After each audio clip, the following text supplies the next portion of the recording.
Hi, my name is Gerhard Schwantner, and welcome to our webinar with Patricia Fripp. It is my pleasure. Say hi, Patricia.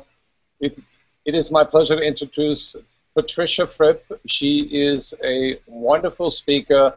She also has a wonderful accent, and she has amazing training programs for salespeople who want to deliver better presentation. So I also like to introduce Paul Griffin. He is our technology expert who is going to help us through this Google Hangout and Webinar Jam. And also I want to welcome everybody in the audience. I see a number of friends like Stan Ballou. Hi Stan, I haven't seen you since the 80s.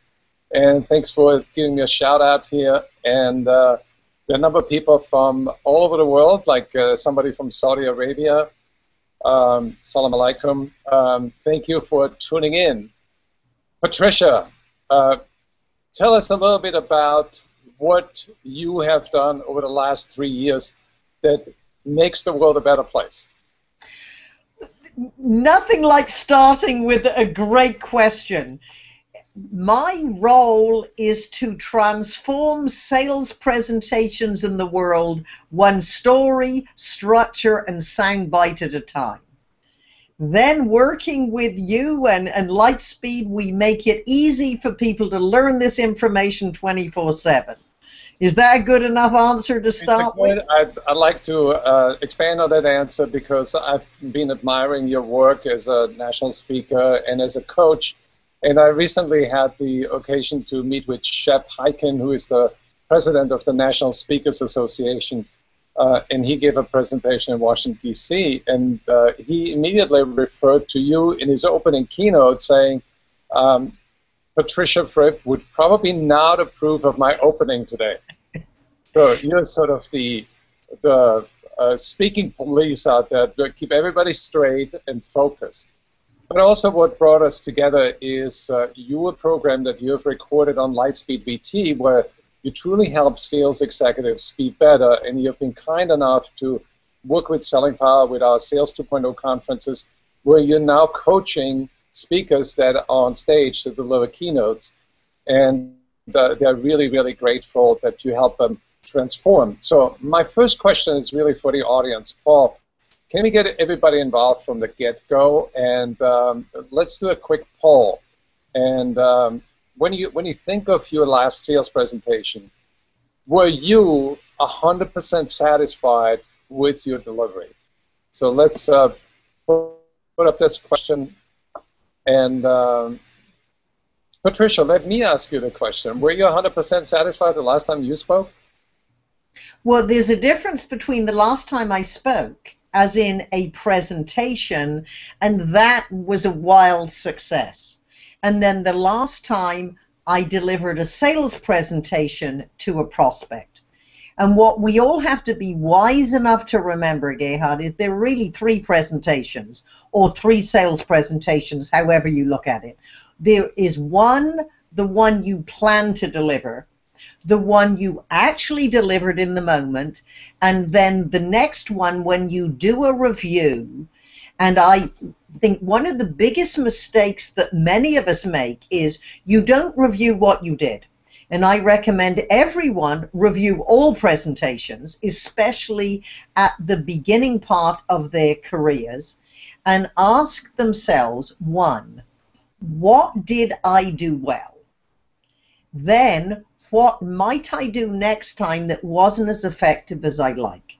Always start with building on strengths.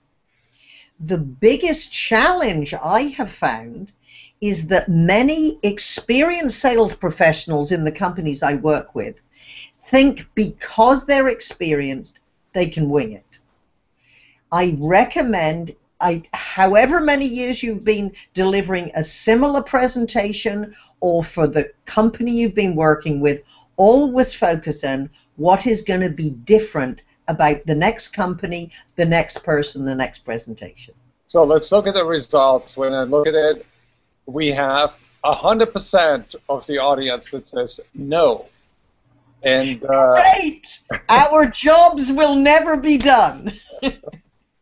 So here's the thing that I found in my presentations. I always want to do something new.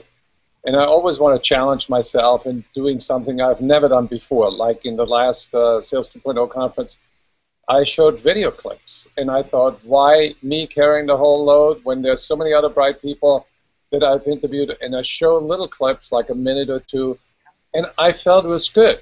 But then the presentation was videotaped. And I have a hard time watching myself afterwards because I feel I have a rapport with the audience, and everything happens in the moment, and every moment is different. But then I have a hard time looking at myself. I did a presentation in front of 1,100 salespeople for Heartland Payment Systems, and they had a lot of presenters, and every presentation was scripted. And mine was unrehearsed. I spoke for an hour to 1,100 people without a script, and I pulled up some salespeople from the stage, Yes. and I had a little 2 bar stools there, and I interviewed them and made comments as they talked about their company and about their skills and about their experiences, about their successes and how to recover. So I got a lot of their own people on stage, and it was unrehearsed. I got a standing ovation. Yes. I still have that video. I've never had the guts to look at it. So All right, what do I do? What should I do? Let's pick it up there. So let's start with what is good. First of all, Gerhard, you have spent 30 plus years preparing for that presentation. So one, you are prepared even though you say you might not rehearse.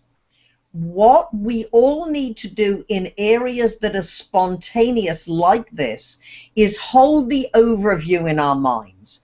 Every presentation needs to have a big idea or a central theme that you want to get to. What I would encourage you do, perhaps you have classic openings of a presentation, because the first 30 seconds and the last 30 seconds, whether your audience is 1,100, 11, or 2, we need to get off to a good start and close on a high. We always need to know, where do we want the end result to be? In a sales presentation, it would be that we want our prospect to think the next logical step is our next logical step. That's where we're driving to. And perhaps that's a demo, perhaps it's a review of what they're doing now, perhaps whatever that next step is.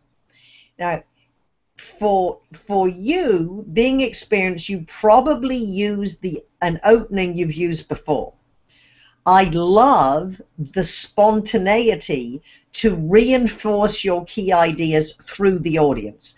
And I do this in my own presentations with I call it mini coaching. So I'll talk about openings, I'll bring someone up and maybe a handful of people and say, just deliver the opening till I touch you. Wow.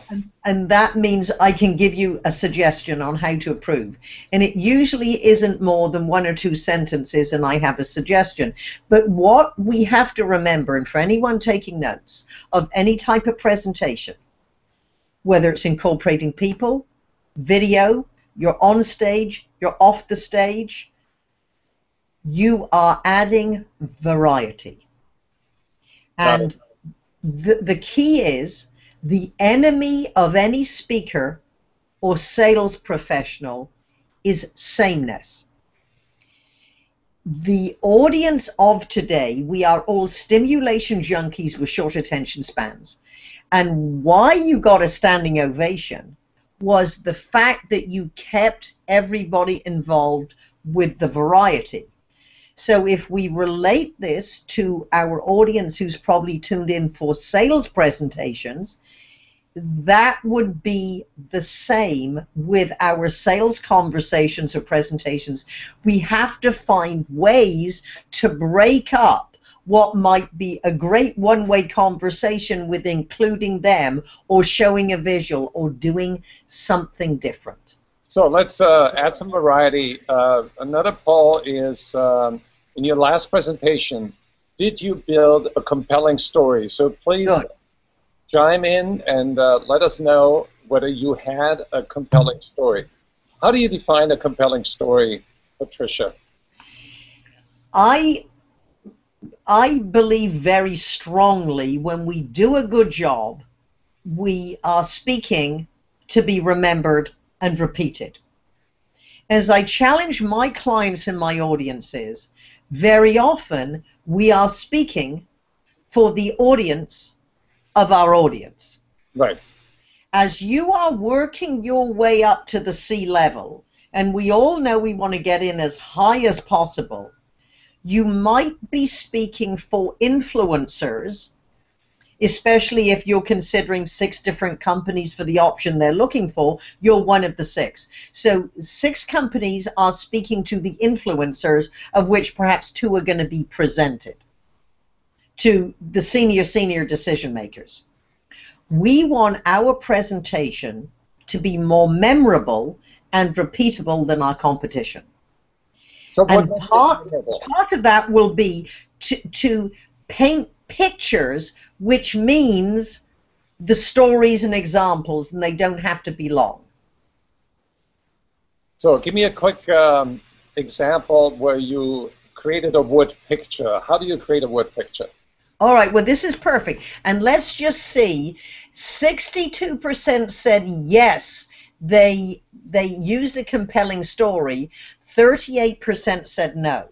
So what we obviously have to do is give them some techniques to help the people who are doing it do it better, and those who don't, to encourage them.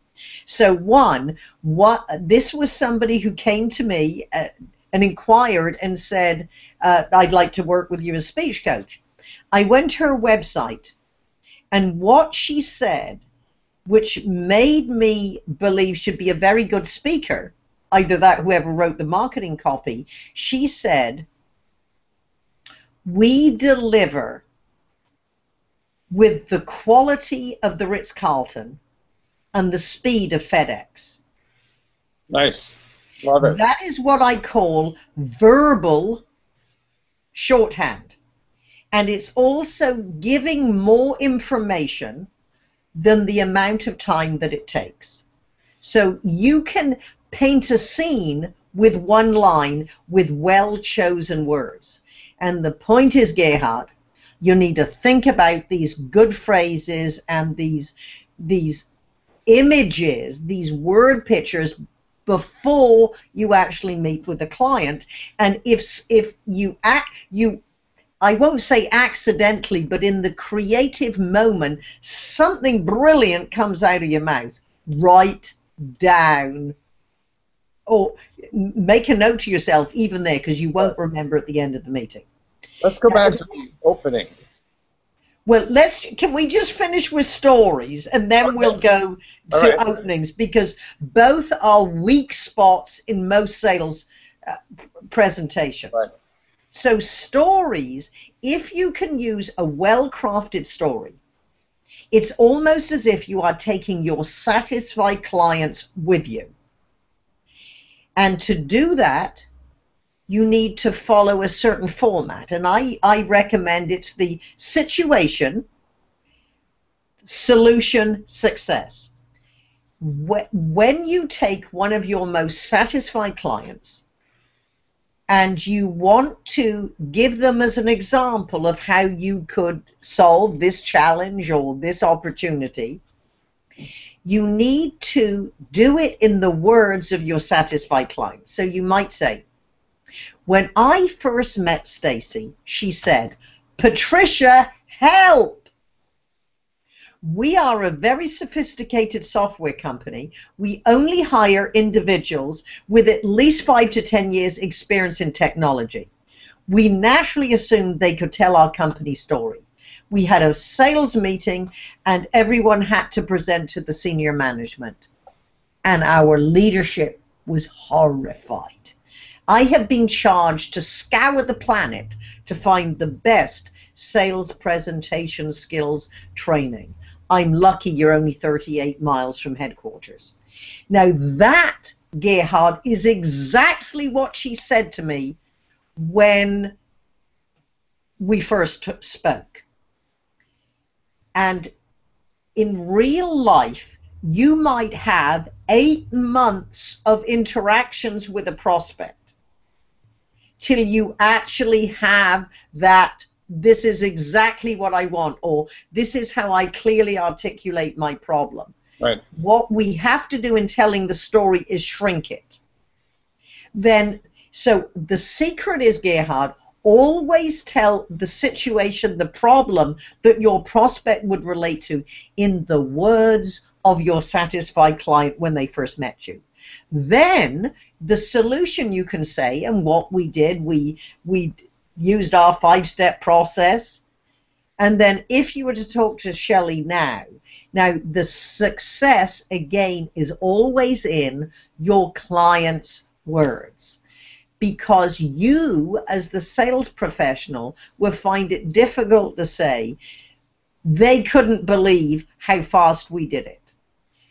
The client can say we wouldn't have believed it possible that we could get these results in this amount of time less than budget. Your client can do that. So situation, solution, success, and make sure we have characters and use the dialogue of the actual client shrunk. So we want this to be as short as possible. That's a great structure. So here's my visual situation. Perfect. Success. And thanks for clarifying that for me, because that is brilliant. You know, it's so simple, and everybody can remember 3 S's.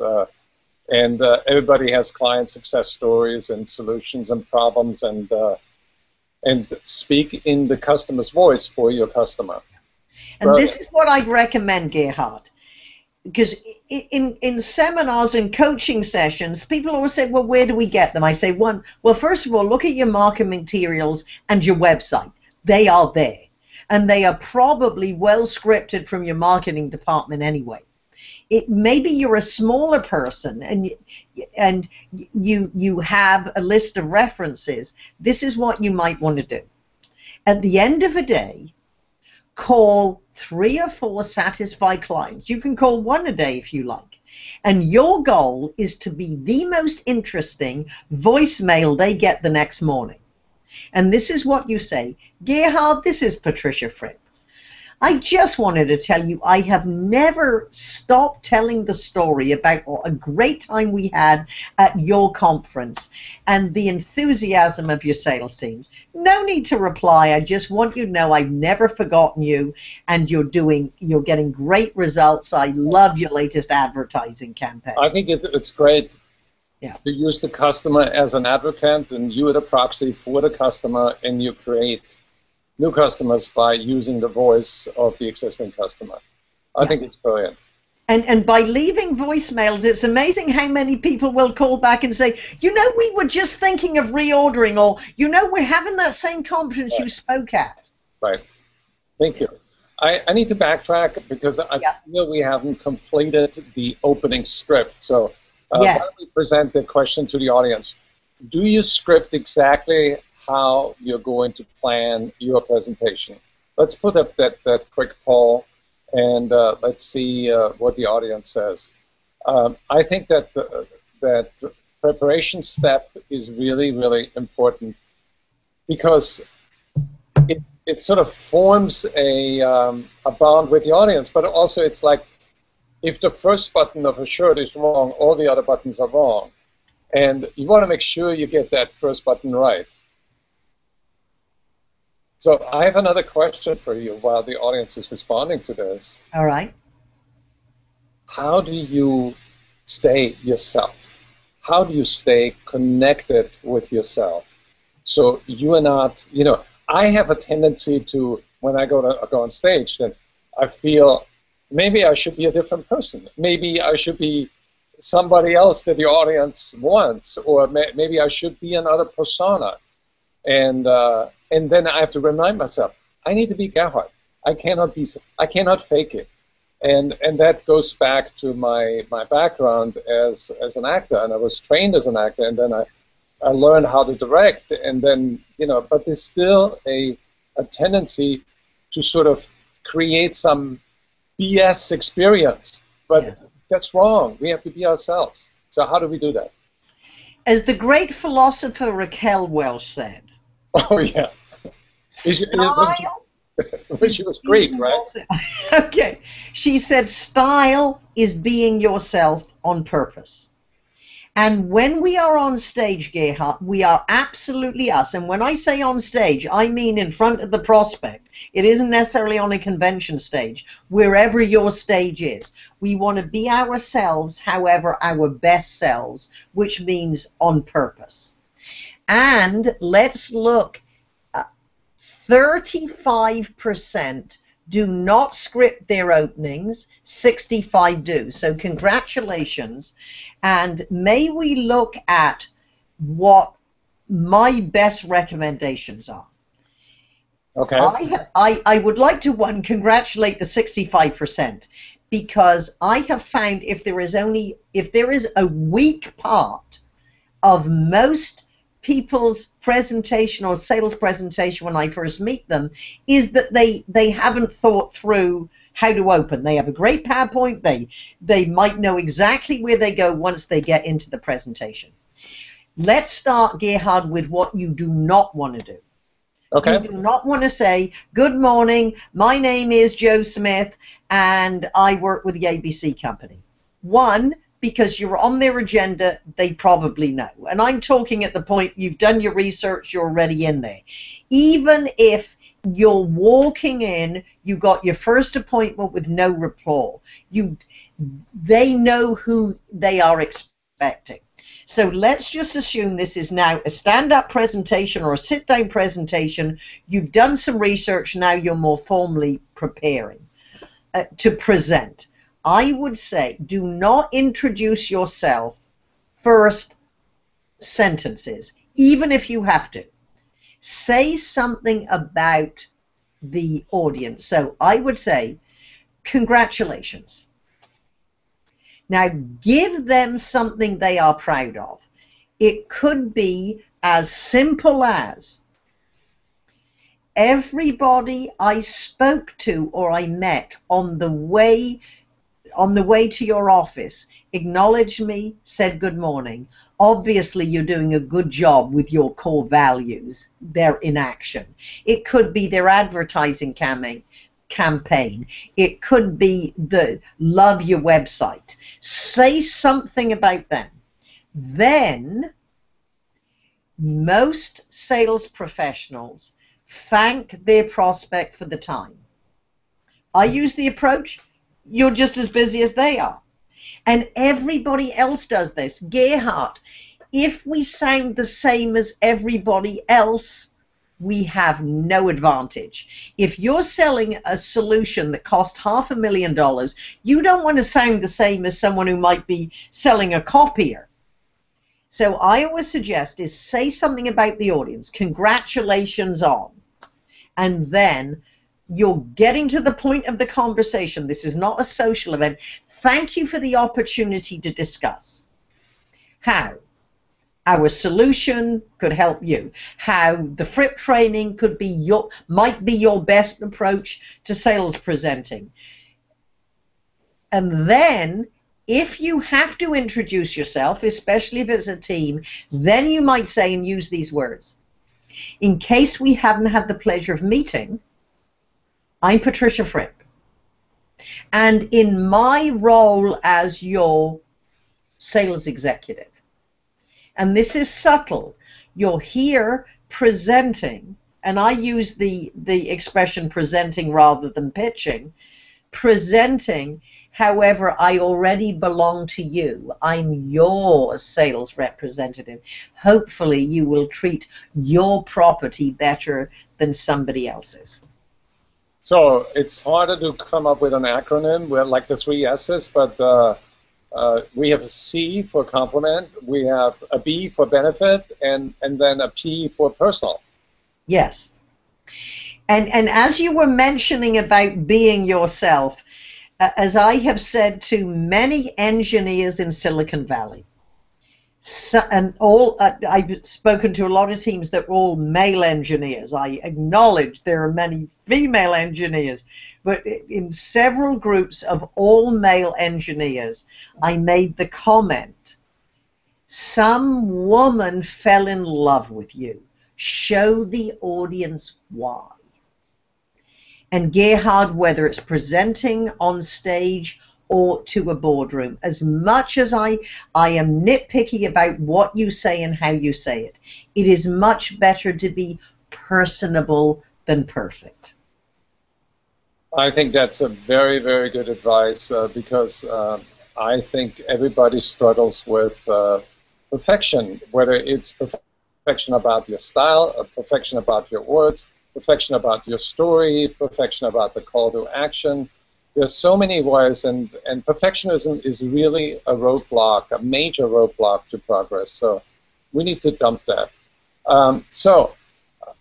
When do we have other polls? I think we should ask the audience some questions. I feel like perfect. I'm seeing in my mind, you know, a lot of people that listen to our conversation and they want to go in another direction. So let's allow them, and let's answer some questions on the fly now. Paul, do we have any questions? At this point, we do not.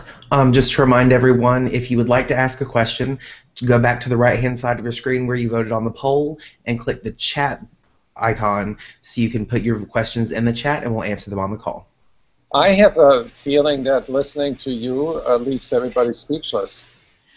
You're a sweet talker. Maybe they just didn't know how to ask questions. One of the questions that I frequently ask my clients, and I'm often appalled and have a tendency to chastise them. I was working with one company, and when it took them a year to have an hour presentation, it was worth, it could be worth $2 million a year if they got a yes. Wow. And I said, as a matter of interest, how long do you rehearse? It's taken you a year to get an hour. How long do you rehearse? And Gerhard, I expected them to say, we lock ourselves in the boardroom and we do nothing but rehearse for 3 days. And you know what they said? We are lucky if we do a run-through in the back of Jenny's car before we walk in. And I, of course, shamed them. As my brother Robert Fripp, the guitarist, says, I'm not surprised my sister gets paid to tell people what to do because she was a very bossy little girl. Well, there is a story that I know. We have neighbors, and that person worked for Bill Clinton, and she says she can remember 2 occasions where Bill Clinton went to Congress to deliver the State of the Union address, and they were editing his speech in the limo driving over. There was no rehearsal. Yeah.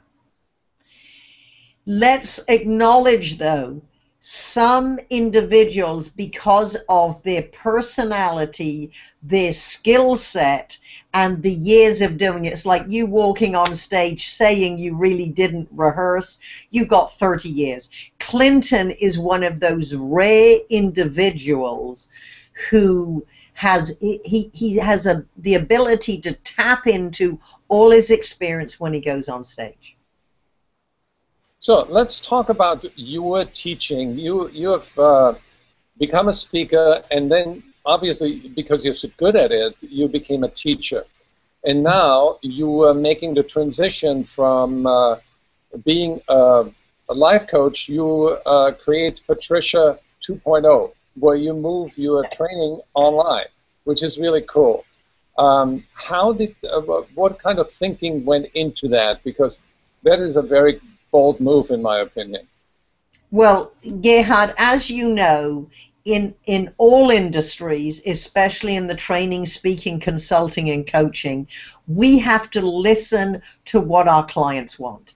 In fact, I took my whole direction into focusing on sales presenting when the national sales manager at a major corporation heard a keynote speech and said, Patricia, I liked your speech. However, I loved how you delivered it. Can you teach our salespeople to speak this way?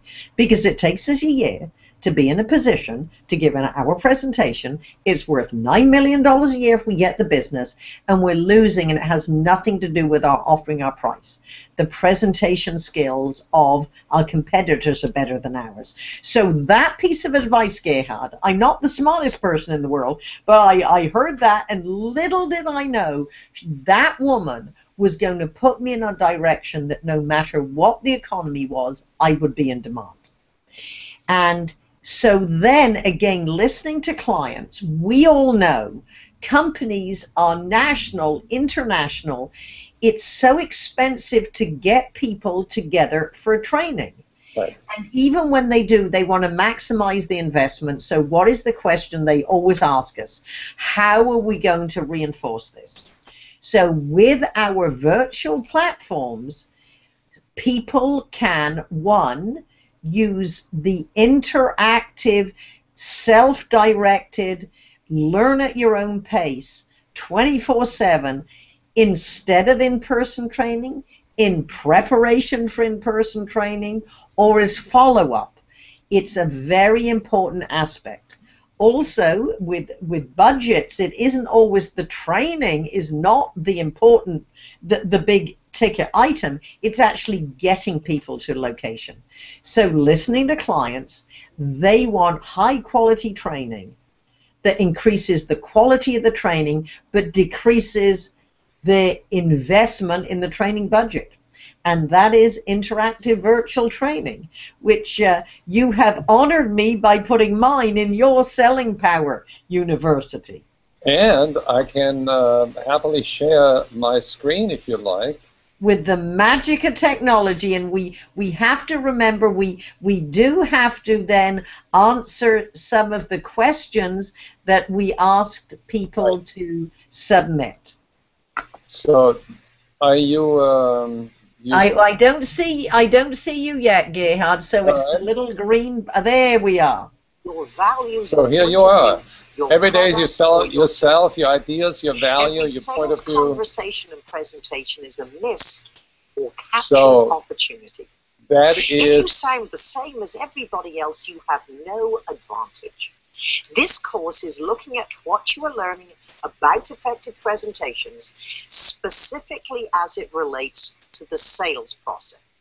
So, Patricia, we are really honored to have you on Selling Power University. I think it is an amazing, you know, I've spoken to people who have gone through the course, and they tell me that you have two very unique gifts that stand out above all others. One is you have that wonderful ability to help people find a structure.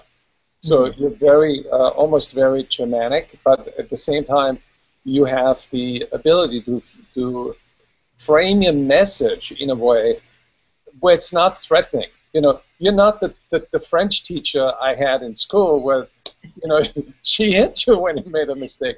You're empowering and you're enabling. And here's what I want to share with our audience. When you think about the game of great presentations, you have the customer, you have you, and you have your message. And those are really three balls. We need to now, Gerhard, I bet right now you were juggling, and our viewers don't have it because you have to go back and use the little. You need to unshare your screen. I need to they were still looking at me, which I love. However, we want to see you juggle. All right. There you are. Now you're customer, back. You and the message, and the juggling is done like this. And that is the point. We need to rehearse. We need to practice. So it's not just your structure that you learn at Selling Power University when you learn from Patricia Fripp, but also it's the practice where you, my recommendation would be in sort of summary, number one, practice your opening. And you know, do it about 6 or 7 different times.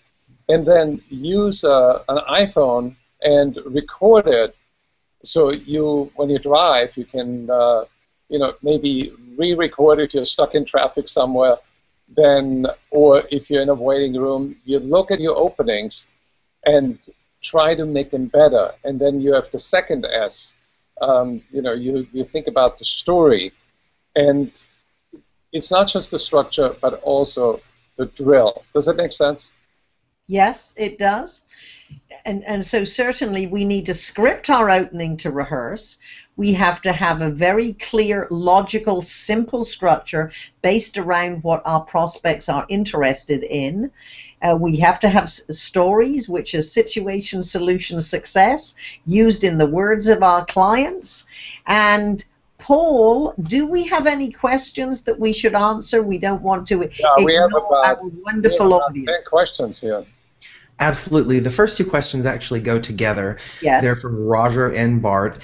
Roger asks, how do you suggest making a cold call? And Bart asks, when making a cold call without a contact, what is a good process to get to the decision maker so you can introduce yourself? Gerhard, that is a question more for you than me. Well, cold calling is it's an art and a science, and you have a number of variables that you need to be aware of. One is you want to make the gatekeeper your ally.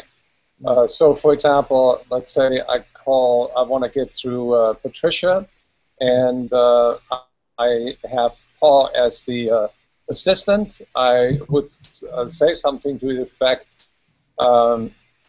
Paul, you would be my hero if you could get me an appointment with Patricia Fripp. Here's why, and then explain it. So you do the same thing what Patricia was teaching. Get on Paul's good side, and pay him a compliment, or share a benefit. Make Paul laugh. That's one way. The second thing is, when you cold call, you never sell anything. The only purpose for a cold call is to ask for an appointment.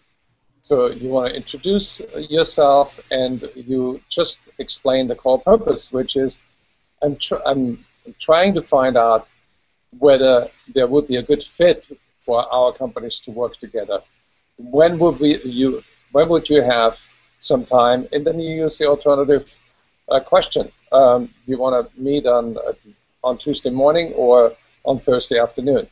So that will be one way of thinking about it.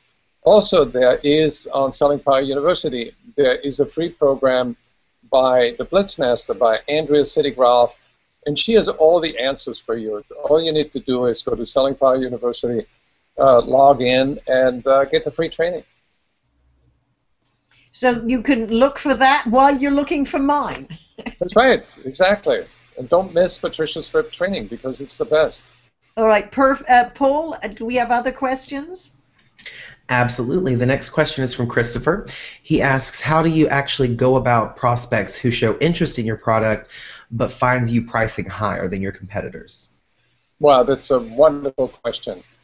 And again, there is a program that we just recorded in Selling Power University, Handling Objection, and Sean Murray is the Chief Learning Officer for Exactly, and he has a 6-step formula for handling objections. And objections are like the iceberg. The tip of the iceberg is what you hear, and it's not the real objection. So when price comes up, you need to dig deeper and find out, in the program you'll learn it. There's sort of an isolation question. It seems like the price is a major issue for you, which is empathy. Secondly, it seems that is that the only reason that would prevent you from buying from me today? So you isolate the objection, then usually some other objections come up. But again, Selling Power University has the answer. It's right in there. Right next to Patricia Fripp. Yeah, adding to this, if you have introduced some stories about satisfied clients, and so we're very familiar with the backstory and the success, and of course you can't lie. It has to be emotionally true, even if it's not exact. Right. You can say, well, Gerhard, when I was talking to Shelley, she said exactly the same thing. what we and so you're giving the example who already bought that they had the same objection, and it isn't necessarily objection. They're asking questions to find out. Then now this is where, and this technique is in the Fripp persuasive presentation superstar sales presentations. This is the secret. You have to remember your prospects and customers will not disagree with themselves. So this is not a question. Asking questions is a good way to engage the audience. Do you exactly? So you need to hear. So you need to hear, and believe me, I learned this from delivering 13 years of seminars with our mutual friend Gerhard Alan Weiss, and he's so great. So I can say now let me understand this. You sell a solution that is $500,000. You need to get to a senior level audience. You have 20 sales professionals, of which 15 are fairly new and not seasoned. So what you do, you repeat back their words, and if you make a sale, they are now closing only 1 in 15 presentations. What would it be worth if we could help them with some training, and we can do it virtually, we don't have to get together, if you could close 3 out of 15, or rather than 1 out of 15, you could 3 or 5 out of 15. Right. And then they will tell you the answer. Because when you do this well, and I can say, based on the sales that you are losing, the cost of my services are inconsequential. The cost of investing in virtual training, it's inconsequential compared to the one sale that made you Google for a speech coach. So this is it. You have to listen. This is why don't start telling your story too soon. As Gerhard said, wise advice. You're not trying to make a sale, you're trying to make an appointment. In the appointment, you're asking really good questions so that you can come back with a more specific proposal. Then when you have your specific proposal and presentation, then you've already structured your presentation, not around your company history.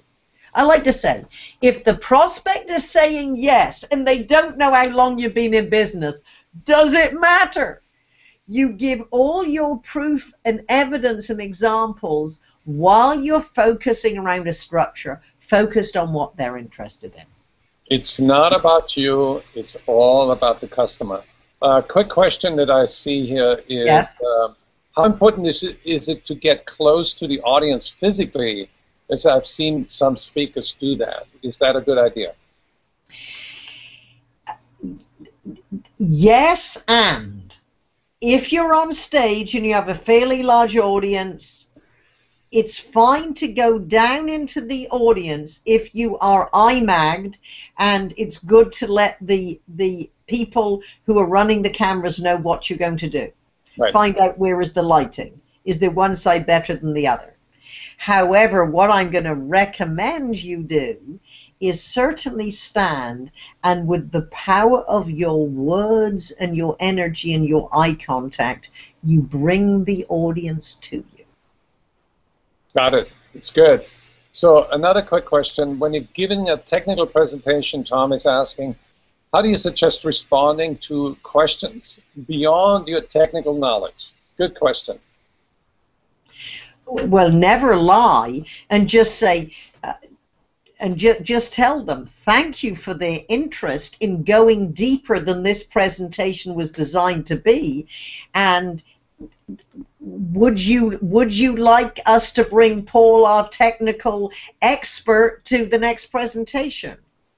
Or perhaps if this has happened once, you learn, perhaps you can bring him in virtually while you're in at that meeting and get that question answered right now. with technology, it's amazing what we can do that we could not do at one point. Yeah, it's really truly amazing. I think that I'm looking at the time. I think we should answer one more question and then wrap it up. Does that make sense? Well, certainly the next time I'm going to see you, Gerhard, is at Sales 2.0 in Vegas, and I want you to tell me what I have to look forward to. Well, first of all, this is going to be an amazing event in Las Vegas. I wish I could share the screen, but Well, Paul, does Paul have something he can send up and show the audience? And while he's doing that, we can answer that. Tell us about it, and then we mustn't forget to answer the question. Yeah, see, here's the. Can you see the screen? I'm seeing me on Selling Power, which is wonderful. All right. But I believe you also have Sales 2.0 there somewhere you can show people. I'm trying, but well, while you're doing that, why don't I, Paul, while Gerhard is doing that, why don't you pose the other question for me? Absolutely. Omar asks, when a prospect requests an email with company information, and then after that email they never respond, what will be the best way to approach them again or get into the door? Well, I don't know what Gerhard would respond to that. What I might do is send a video email. I love that idea. Yeah. I think that video emails are so effective. I do it all the time. I use my iPhone. I record a quick 10-second video and then email that video, and everybody is opening that, and you need to identify it. Here's a personal question for you in the video, in the 20-second video. Don't make it like a minute. It's too long. Yeah. You want to be very short, and you get probably 80% callbacks from that. And in fact, can we set up a quick poll, Paul, of the attendees that we have live? And we understand very often a higher percentage is going to watch it, but the attendees that we have, how many of them received a video email inviting them to this event? So perhaps you can set that up. Gerhard, have you found Sales 2.0? That you can show us? Yeah, I found it, but it doesn't show. Anyway. Are you doing the little green arrow? I did it. I went through the green arrow. I showed the... All right. Well, tell me about it. You know, you have the luxury of having Paul in your office, and I don't. Well, Paul isn't in my office. Paul... It's virtual. Is virtual. He's on a different time zone even, which is sometimes challenging if I need him at 6 o'clock at night. See, I'm like a one-trick pony. I can only show... hey, well, why don't you tell people how they would go see more about Selling Power University? And I'm trying my best, but I'm stumped with my technology. I have to admit, this is the first time I've done a Google Hangout with Webinar Jam, and I think it's terrific technology. What I need to do is get better with that. But I'm seeing one more question that it is about the big idea, and somebody's asking Patricia, how do you prepare for a big idea before you go into the meeting? You know, we talked about opening, we talked about story. Well, this is the secret, and you can answer the poll. Just vote, did you receive a video email to invite you to this event? Because Gerhard and I both invited different groups. Right. 47% said yes. So Gerhard, 70% of the people watching now heard from me. And I did send some just regular emails, but so 47%. Now let's also ask them, of the 47, so taking the 47% of the people who received a video email to get us here, can we ask them, Paul, One, did that inspire you to click on it? You know, were you more likely to respond from a video email than just an email? And Gerhard, I can see you found 2.0, and wasn't there another question I was supposed to answer? About the big idea. Oh, the big idea, yeah. Thanks for keeping me on track. The big idea, this is the premise or the central theme.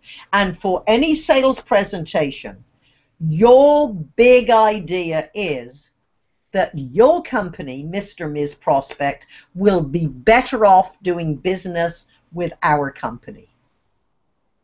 That is your big idea.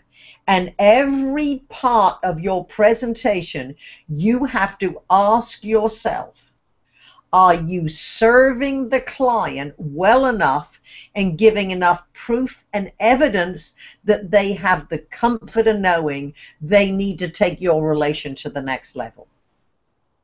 So I'd like to sort of conclude this with a promise, which is that if you email us, we'd be happy to continue the conversation. Patricia, how can we share your email?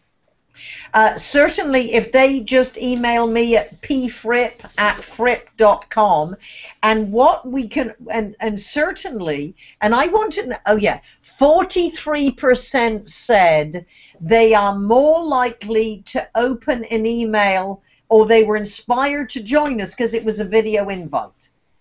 Awesome. Good.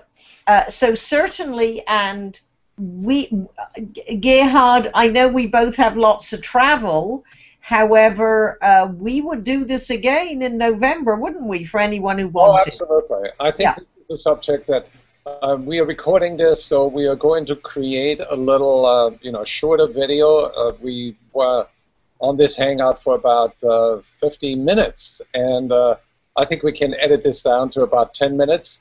And then send you an email so you can review it and just share the highlights with you. But then we would love to invite you to come back and learn some more, because I think that Patricia is like an iceberg. She shared maybe the top 3% of her ideas, and there's a lot more where they came from. And if you like...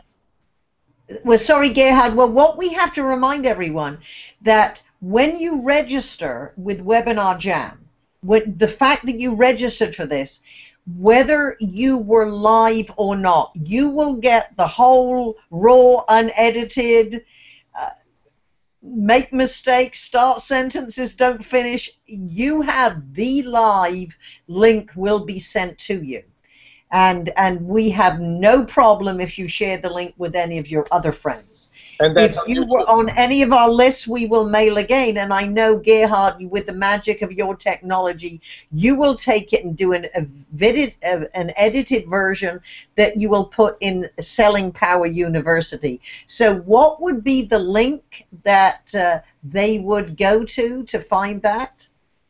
Well, SellingPowerUniversity.com is the destination. It's easy to remember. If you don't have a subscription to Selling Power magazine, go to sellingpower.com. You'll find it very easily on the magazine. And if you'd like to attend Las Vegas and meet Patricia, I will be there. I will be doing a keynote, and you can critique my keynote if you like. But I'd love to meet you in person. And if you want a discount code, for Vegas, email me at G. Well, didn't you come up with an email code that Paul was going to show? Paul, do you have that? I think that's something that needs to be updated with a new code. All right. Okay. Oh, we can email everybody. I think that's much better. Well, Gary wants to know, tell us about Sales 2.0. So this is a request from Gary. All right, Gary, thanks for asking.